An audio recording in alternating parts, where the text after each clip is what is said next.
Welcome to the first ever JPTV broadcasting. We are your anchors. I'm Elizabeth Head. And I'm Tori Johnston. On today's show, we will be covering our One School Mini Books event, the effects of Hurricane Laura, coronavirus on campus, and more. Throughout the course of our show this year, we will cover school events and nationwide events as well. This year, Jackson Prep has created a new broadcast media class, which is sponsored by Mr. Bobby Gross. Mr. Gross plans to teach his students to learn preparation, delivery, and post-production skills related to the creation of visual news media. The broadcast media class consists of a red team and a blue team. Each team will work separately to apply the skills they have learned in the weekly to bi-weekly production of the school newscast. In addition to producing the bi-weekly newscast, members of the class will work to produce commercial advertisements for both Jackson Prep's organizations as well as businesses in the community. The broadcast media crew attends several of Prep's athletic events to live stream events, allowing families who cannot attend the games to watch them from home. I know summer reading can be boring sometimes, but One School Mini Books offers students the opportunity to choose a book from a diverse list and discuss it with teachers rather than taking a test. One School Mini Books is an annual event at Jackson Prep in which students choose from a list of books to read on top of their required summer reading books. The program is headed by English teacher Richard Johns.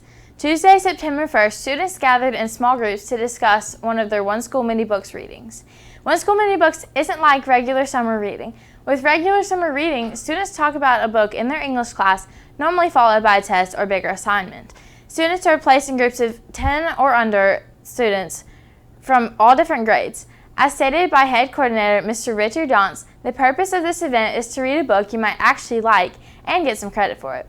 One School Mini Books is less about grades and more about showing an enthusiasm for reading.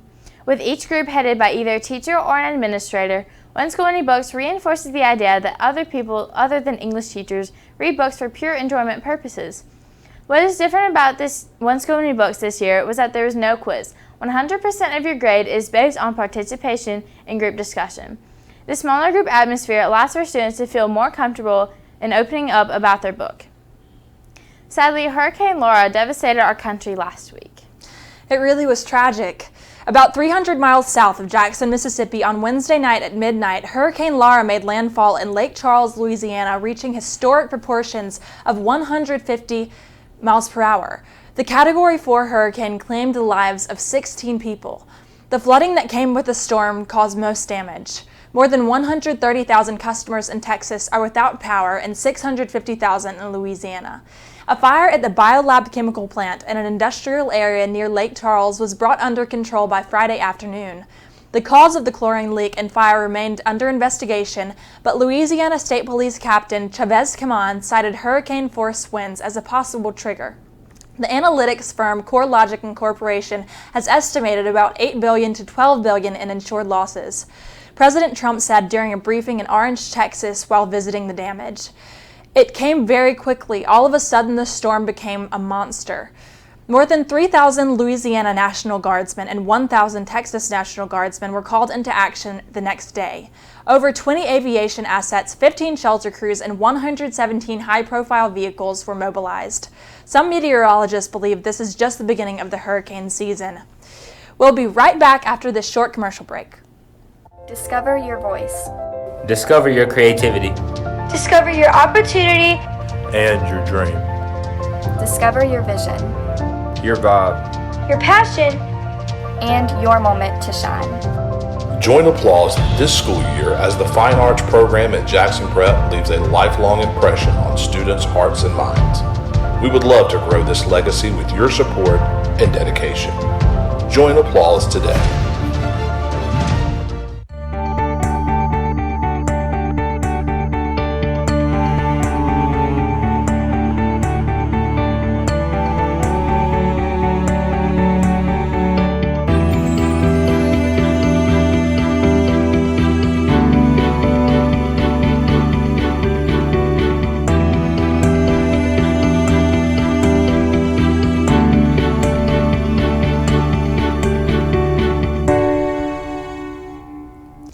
Here's KD with our sports news for this week. Coronavirus has affected everything in our daily lives. This year, our we are having to make major changes in the way we do sports. As we all know, at the football games, you can only have 2 spectators for every participant, making the student section little to none. Many sports also have to bring their own water and do not have the big Gatorade jugs of water at practices or games. Due to social distancing, soccer can no longer sit on the benches on the sidelines during games. Also, the MAIS extended the sideline at football games an extra 20 yards to try and space out players. Mississippi College will also not let any schools use their cross-country course to host meets this year. This year has been difficult, especially for the new coaches who have come during a pandemic. Coach Jay Powell, former head coach for the JA Raiders baseball team, loves his new job. He says, "I get excited every morning and look forward to practice because they're an amazing bunch." His only struggle is keeping the balls from going over the fence since he was a home run hitter back in the day. He is a former MLB player and pitched in their winning championship game. Coach Powell also finds it difficult to understand the girls' jokes at times. He believes softball is more exciting to watch and practice is more efficient. The girls have been keeping him on his toes and even taught him how to smile more often. The new defensive back coach, Coach Eklund, is a former prep football player and graduate. He has really enjoyed being at prep and working alongside the coaches that taught him throughout his high school journey. He says, "I'm fortunate to have learned from many defensive coordinators and defensive back coaches throughout my college career, and I want to share that knowledge with the guys at prep. I love that I can stay around the game of football and also build relationships with the players on the field and in the classroom." Coach Eklund is the new physics teacher this year. The football team plays MRA September 14th, so everyone should come support and don't forget your mask. The softball team is also playing Canton Academy the same day for the Go Gold game. You can donate money to help children cancer patients for service hours. Just contact Haley Canoy. Prep Softball Senior Night is September 15th. Come support your fellow classmates in their last home game of the season. Junior high football also plays the same night. September 17th, soccer plays MRA in a big game, and junior high football plays. Football also plays Lamar Friday night. If you don't have a ticket, make sure you live stream it.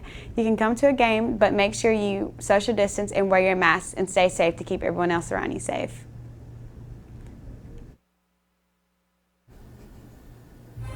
Have you ever wondered where Prep Patriots get their gear? Well, we have the solution, the Prep Patriots shop.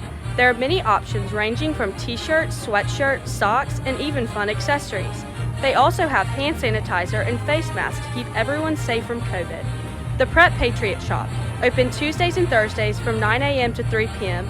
and on Fridays at 9 a.m. to 1 p.m. and at home football game nights at 5:30 to 7. Hope to see you soon, and go Prep!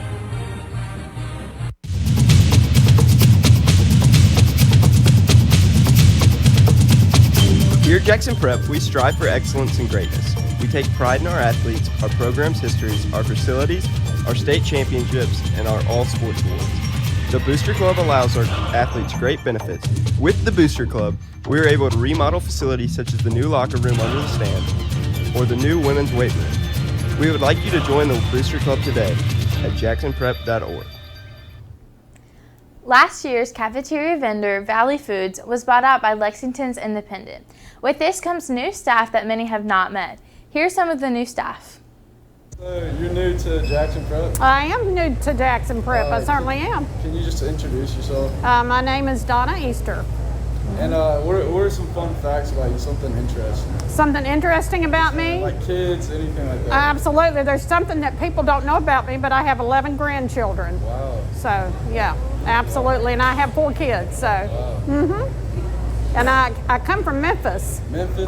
Been down here for a couple of years now. You're new to Jackson Prep? Yes, I am. My name is Denise Henderson, and I have 2 kids, a 26 and a 30, and I'm from Jackson, Mississippi, and I am 52 years old. How are you liking Jackson Prep?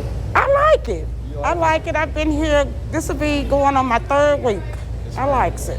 Just introduce yourself. I am Stephanie Robinson. I have been with the company for 18 years. I am new at Jackson Prep. I'm coming from Hines Community College in Raymond as Assistant Food Service Director. I am filling in here at Jackson Prep as the Food Service Director. I have 2 kids and 1 grandkid, and I have enjoyed being at Jackson Prep so far. Where are you from? I am from McGee, Mississippi, Simpson County. At Prep, we have been taking all of the possible precautions to protect us from COVID-19. If you haven't heard my voice on the intercom yet, masks are always required inside the building. Back to you, Elizabeth. This year has been one like no other, and with the pandemic and nationwide lockdowns, and especially on campus. Teachers are required to implement a seating chart to track each student and where they sit in case of another getting COVID. Shorter classes and longer breaks have also been implemented so students can have time to take off their masks. This was also pushed by many teachers. Don't forget, we must wear masks inside the buildings at all times. If you're unable to properly social distance, you are required to wear a face covering. When in the cafeteria, you must wear a face covering unless sitting at the table and eating. There are designated places at the table for students to sit. If you decide to eat in the multi-purpose room, only 4 students are allowed at a table. Students are required to carry hand sanitizer in their backpacks at all times, and teachers are required to spray down desks between classes. However, Jackson Prep is not the only school that has had to make these changes. On August 29th, the CDC updated their provisional Death Counts for Coronavirus Disease 2019 page on the CDC website, as customary for changing data. However, this update would bring to light a very shocking and overlooked piece of data.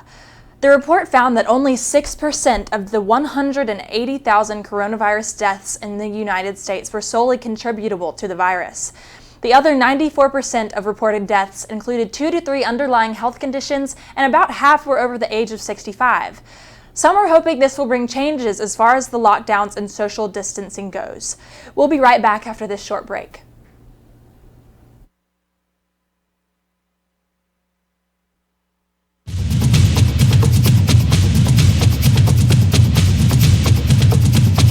Here at Jackson Prep, we strive for excellence and greatness. We take pride in our athletes, our program's histories, our facilities, our state championships, and our all sports awards. The Booster Club allows our athletes great benefits.